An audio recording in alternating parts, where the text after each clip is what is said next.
Everybody, this is the President of the United States lying to you. Let's listen to him lie. Politician I know, but I'm listening to the scientists. Wear a mask, socially distance. If the unvaccinated... He said, I'm listening to every scientist I know. Wear a mask, socially distance. Both of those things have no science behind them. So, and then he went on to say, let's listen to again. Politician I know, but I'm listening to the scientists. Wear a mask, socially distance. If the unvaccinated get vaccinated, they will protect themselves and other unvaccinated people around them. If they do not, states with low vaccination rates may see those rates go up. So, again, nobody's ever had to pay a price for those lies. No one's ever had to even answer for them. No one will even ask a question. But Rand Paul is doing something about it. Rand Paul says Fauci's consequence should be jail. So here, let's listen to him. He went on with Laura Ingraham, and here's what he had to say. Everything they blamed the right on, vaccine hesitancy, not trusting government officials, the loss of trust in government, I told them over and over again, and I still continue to tell them, it is at their feet. It's not at those of us who said, well, maybe we should examine individually whether older people might benefit from the vaccine versus younger people who might not need it, or whether or not people who've already been infected may not need to be vaccinated again, or maybe people don't need 3 or 4 vaccines if they've already been infected. None of these questions were ever answered. But the more they came out with things that weren't believable, like that your 6-month-old needs 3 vaccines or your 12-year-old needs 3 vaccines, even if they've had COVID, and that none of the studies included the variable of whether you have had COVID. So they would do these large studies and compare booster to no booster, and they couldn't show that it stopped transmission because it doesn't. And for kids and teenagers and young people, they couldn't show that it reduced hospitalization or death because it didn't, because these kids were rarely going to the hospital. So then they came up with, they said, well, if we vaccinate your kid 3 times, they make antibodies. But Rand, I mean, it wasn't Senator, proof of anything. It was all, yeah, Senator, they were lying. And the lying had real consequences for children, their mental health, their education, for business, for our faith, not being able to go to houses of worship. I mean, that's fundamental American freedoms. And I'll ask you again, what should the consequences be for Anthony Fauci? Jail. You know, I've sent 2 referrals to the Department of Justice. I think he lied to Congress, which is a felony. You know, several folks from the Trump administration were accused of lying to Congress and carted off to jail with FBI agents all over the property, yanking them out of their house early in the morning. But we have 2 tiers of justice here. It depends on whether you were a supporter of Donald Trump or you're a supporter of big government, the centralized government. But Anthony Fauci did lie to Congress. We know that from his own words, not because I say he lies, but his private emails say he was lying. Virtually everything he said in private contradicted what he was saying in public. And he was fairly honest in private. In private, he said masks don't work. In public, he wore 3 masks. In private, he admitted that there was such a thing as natural immunity gained from getting the infection. In public, he was like, we're not going to measure that. It's unpredictable. Yeah, on our show, he said that several times. So I kept trying to push him on natural immunity, and he's like, "Oh no, we're." So there is Rand Paul, and I don't line up with Rand Paul on many things, but I certainly line up with him on this. And he's one of the only guys in the whole country with any kind of platform or power who will try to tell you the truth about Anthony Fauci, that he's a pathological liar. And I caught him lying to Congress at least twice. He said he didn't fund the gain of function research, which was a lie. And the NIH even came out and contradicted him and said, no, they were funding it. And of course they were funding it through the Eco Health Alliance. And I just want to let you know about when you see. I think they blamed the right on vaccine hesitancy. Let me show you this picture of Dr. Fauci. You can turn it down. So this picture of him, remember he was wearing a mask and 2 masks. I think he's wearing 2 masks there. If you read his private emails, he tells you masks don't work. If you watch him before COVID, when people would ask him about masking for a flu virus, or he would say no, it actually has more negative consequences because you're fidgeting, you're touching it with your finger, you're getting schmutz everywhere, plus you're breathing in your own. These are his words. And the only guy who wants to hold anybody accountable with any power seems to be Rand Paul and Ron Johnson. Yep. And you're supposed to not like those people. That's what they tell you. You're not supposed to not like them. I mean, you saw Stephen Colbert when Jon Stewart came on Stephen Colbert's show 2 years ago and told you that the virus came from the Wuhan lab. Stephen Colbert's retort was, "How long have you been working for Senator Ron Johnson?" And so that's just their way that's the establishment's way to discredit you. So, Dr. Corey, what would you have to say about this? I mean, what can I say about Fauci at this point? I mean, I've written multiple op-eds pointing out demonstrably that, like you said, that you've pointed out the lies, you can see them. But, you know, what I was watching before with Rand Paul, I mean, he literally has the evidence. Not only was Fauci involved, knew about the gain of function, he was involved. He knew very full well all of his closest colleagues from around the world. And this is bioweapons research. That's the other thing, Jimmy. I don't like the word gain of function. Gain of function is almost like it's a misnomer. It misrepresents what's going on. The only reason why you would do gain of function is to study bioweapons and responses to them. And they were doing bioweapons research, which was supposedly outlawed, and they offshored it to China.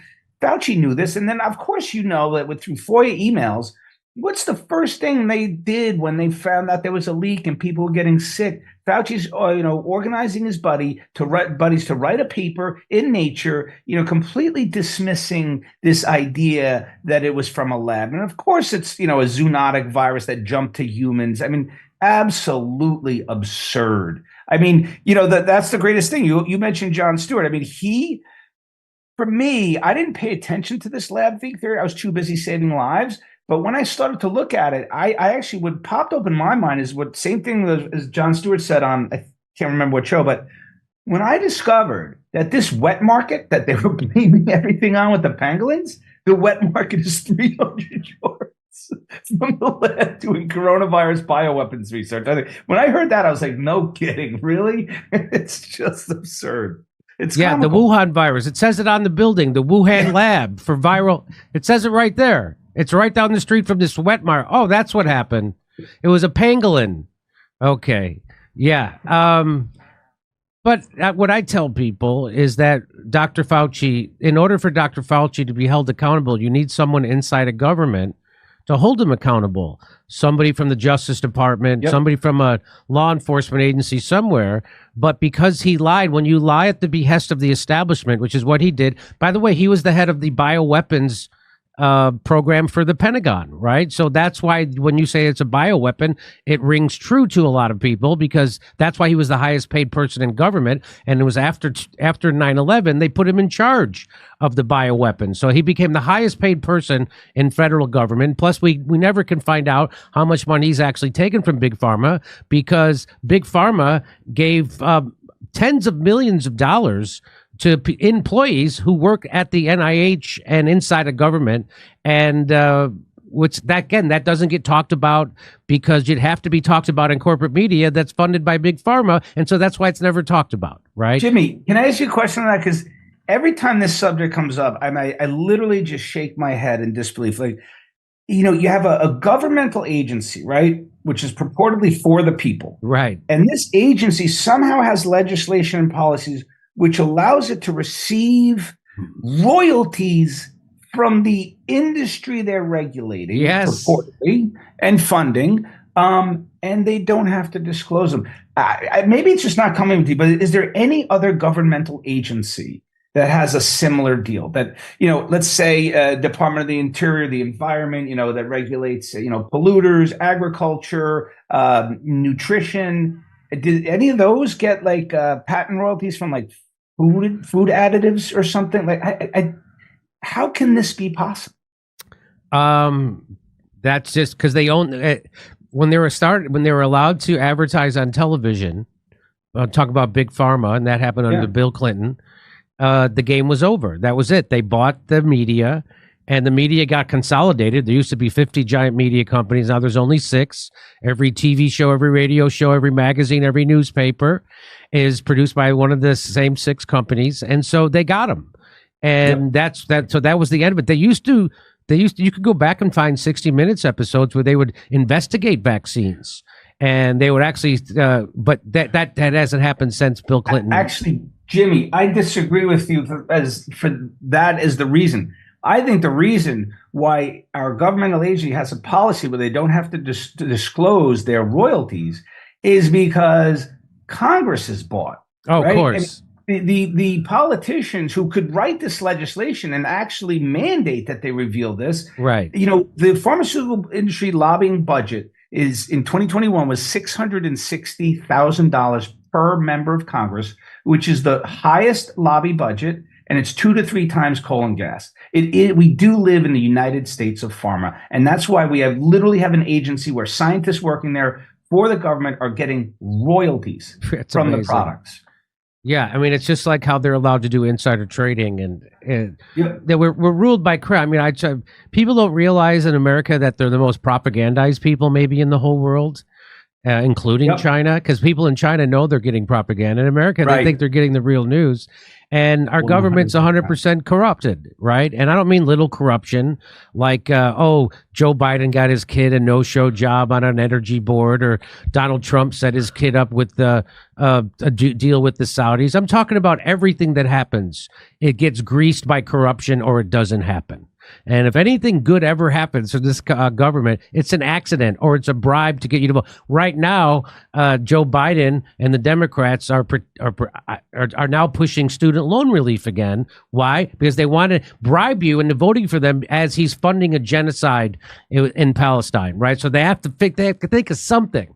And that's what they're trying right now. I don't think it's going to work. But yes, we're the most propagandized people in the world. People don't know it. And our government's 100% corrupted. It's not a little corrupted. Jimmy, I love that point you bring up with the contrasting China and the U.S. because that's something I learned. By the way, I did not know how much propaganda, how controlled the media was before COVID. That's all been exposed to me recently. But, a friend of mine who grew up in Germany, he told me he had some East German family and they had West German family. He said, in East Germany, they didn't believe anything. Right. Said. They knew it was all lies. Here, we swallow them up and cheer them on. That's right. You're right. It's worse here. It's worse here. It's way worse. People are unaware the only way you can fight propaganda is by not believing it. And that's not what happens here.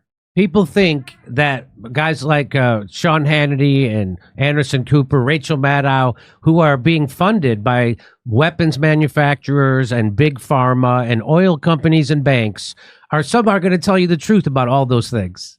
And of course they're not. They really, honestly, it blows my mind. But anyway, Dr. Corey, I really appreciate you coming on. Everybody should check out his book, The War on Ivermectin, the medicine that saved millions and could have ended the pandemic. And check him out at his Substack, PierreCoreyMedicalMusings.com. I appreciate you coming on today. Thanks for your time. It's always good to talk to you.